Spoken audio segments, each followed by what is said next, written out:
A série de História da Tecnologia vai falar sobre um software que virou sinônimo da sua própria função. É o Photoshop, o editor de imagens da Adobe que mudou o mundo e já é bem mais velho do que você imagina. Eu sou Newton Clene e para saber como ele começou, ficou famoso e tá aí até hoje, deixa antes aquele seu joinha esperto para valorizar a nossa pesquisa, toca também no sininho para receber as notificações do canal cada vez que um vídeo novo for enviado e se inscreve se ainda não for um inscrito. Beleza? Então vamos lá para a história do Photoshop.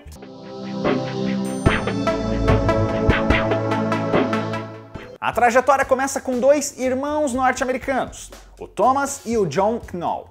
Eles tiveram contato com a fotografia desde muito cedo, porque essa era a grande paixão do pai deles, o Glenn Knoll, que era professor universitário e tinha um laboratório de revelação em casa. Mas com o tempo veio outro hobby, os computadores, mais precisamente os modelos da Apple. O primeiro computador da casa foi um Apple II Plus, e aí fez o John virar fã de cinema. Ele foi trabalhar na lendária Industrial Light and Magic, a empresa de efeitos especiais fundada por George Lucas para fazer Star Wars e muitos outros filmes.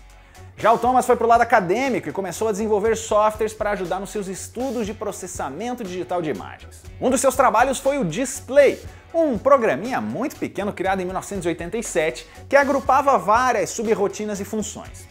Ele era bem simples, mas ele fazia um negócio que o Mac não conseguia por padrão: mostrar o nível das escalas de cinza das imagens.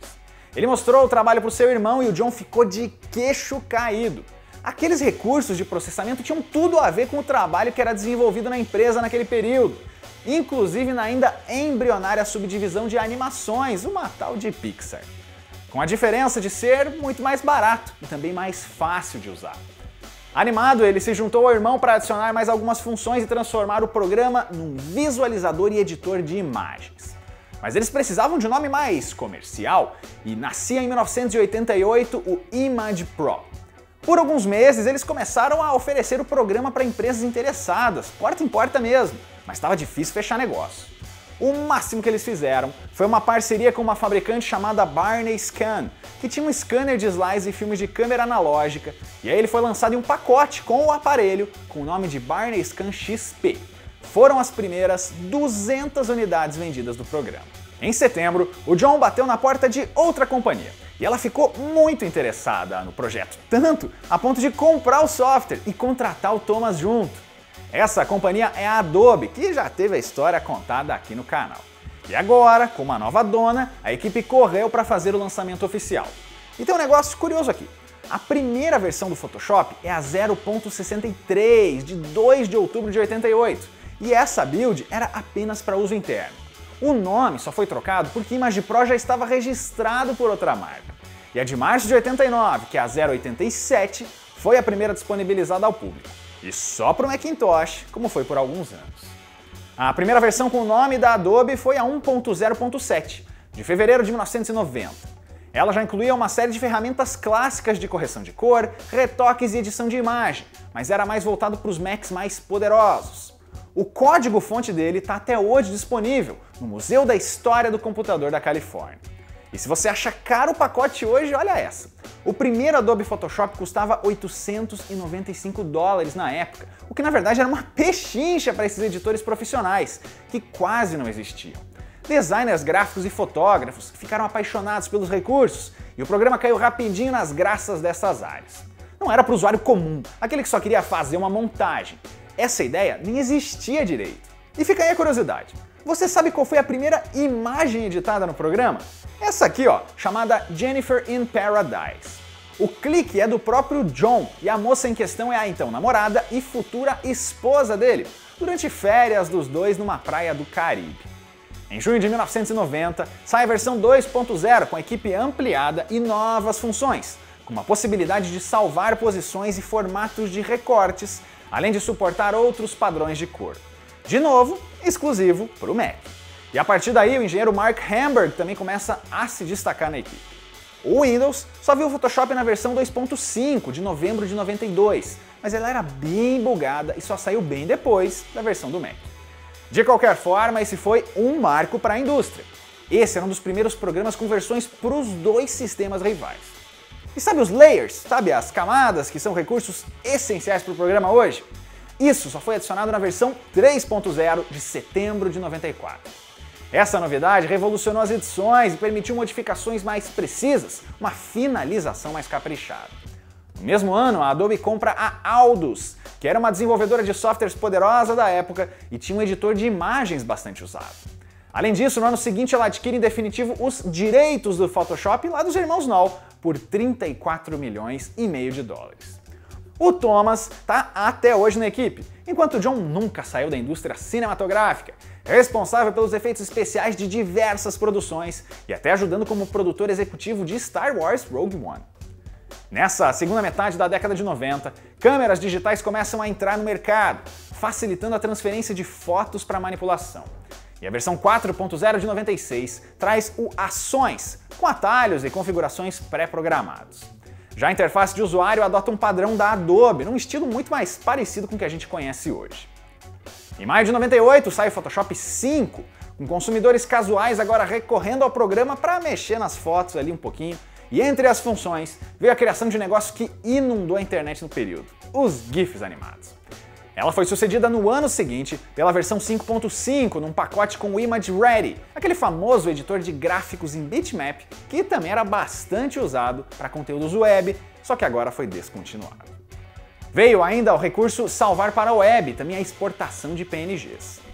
O Photoshop 6.0 de 2000 é a versão favorita de muita gente até hoje, mesmo não sendo a mais memorável em lista de novidades.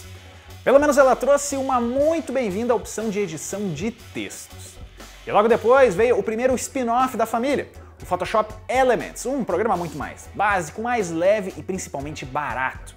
A sétima versão, de 2002, trouxe o Camera Raw, um formato para você manipular dados ainda não processados, capturados pelo sensor, além de ter um gerenciador de fotografias chamado Photoshop Album, que também foi descontinuado mais tarde. Em 2003, vem uma revolução no modelo de negócios da empresa. A Adobe incorpora quase todos os seus editores na chamada Creative Suite CS, um pacote fechado de aplicativos em edição Standard e Premium.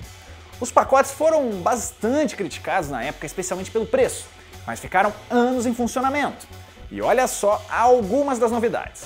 O primeiro CS tinha uma trava contra a edição de cédulas para evitar falsificação de dinheiro. O CS2 lançou a correção de olhos vermelhos. O CS3 passou a suportar 3D e animações. A interface foi bastante modificada no CS4, que teve uma tonelada de novidades, enquanto o CS5 melhorou a possibilidade de fazer dobras ou curvas em objetos e até pessoas. O CS6 trouxe um recurso que já deve ter mantido o emprego de muita gente: salvamento automático. E aí o negócio mudou de novo. A partir de junho de 2013, nova mudança no esquema de vendas. Sai a suíte de aplicativos e ele vira o Creative Cloud, um modo de software como um serviço, como se fosse alugado e com atualizações mais pontuais.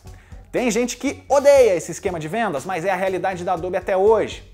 A partir daí, as atualizações passam a ser anuais, e a gente vai passar também bem rapidinho por essas últimas, que são as mais recentes, até para o vídeo não ficar super longo e só uma lista de novidades. Dá para destacar, por exemplo, o suporte a gestos em telas sensíveis ao toque na versão 2016, e o fim do suporte ao Windows de 32 bits na de 2019. A mais recente já é de 2020, lançada em novembro do ano anterior com várias novas pequenas ferramentas. Recentemente, ele também tem apostado bastante no mobile. Em novembro do ano passado veio a aguardada versão específica e otimizada para o iPad. E olha que legal! Em 2019, os irmãos Knoll ganharam uma estatueta do Oscar por conquista técnica de engenharia ao criar o Photoshop junto com um de seus engenheiros. Para o futuro, a Adobe ainda tem trabalhado bastante com algumas inteligências artificiais e também com funções que ajudam na previsão de objetos, de cores e de texturas, para fazer o preenchimento ou até a substituição de elementos. Mas como o nosso quadro é de história e de origem, a gente deixa as novidades para outro vídeo. O fato é que o Photoshop tem concorrentes de qualidade hoje, pagos ou gratuitos, mas se tornou sinônimo de editores de imagem. Photoshopar entrou no vocabulário da galera, até mesmo em português. A gente tira sarro dos mestres do Photoshop. Acha que as revistas com capas têm claramente Photoshop por cima, sem saber qual foi o software que a pessoa utilizou. E olha só que curioso, a Adobe não curte muito isso. Para a empresa, o nome é uma marca e, como tal, deve ser usado em meios oficiais apenas com o nome completo e não como sinônimo de edição.